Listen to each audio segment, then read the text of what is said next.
Vendetta sicilienne. Peu de temps après ces événements mémorables, grand-père mourut, laissant à ses grandes filles le soin d'élever leur frère, qui deviendrait mon père, ce qu'elles firent de leur mieux.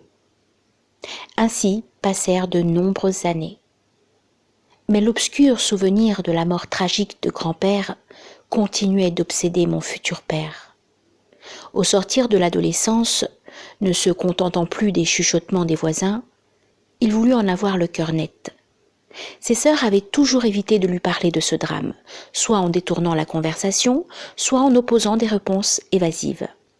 Il s'obstina donc dans son enquête, et ce qu'il découvrit l'éclaira non seulement sur les causes de cette mort, telle que je viens de la décrire, mais aussi sur ses conséquences qui ne sont pas moins extraordinaires, comme on va le voir.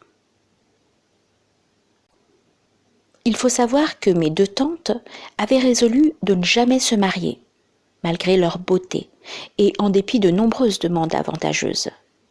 Dès leur majorité, elles s'étaient retirées dans une maison que grand-père avait construite à la campagne.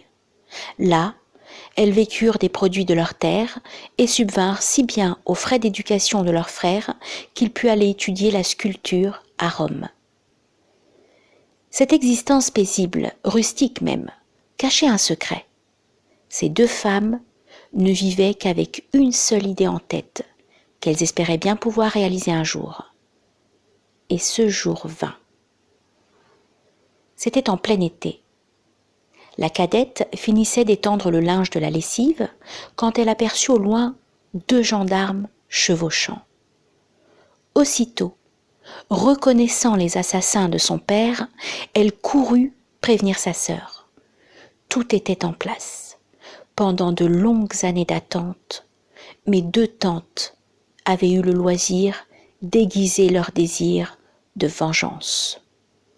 On peut supposer qu'elles avaient envisagé toutes les circonstances qui pouvaient s'offrir, étudié toutes les éventualités et analysé tous les stratagèmes. C'est dire qu'elles agirent vite et suivant un plan parfait.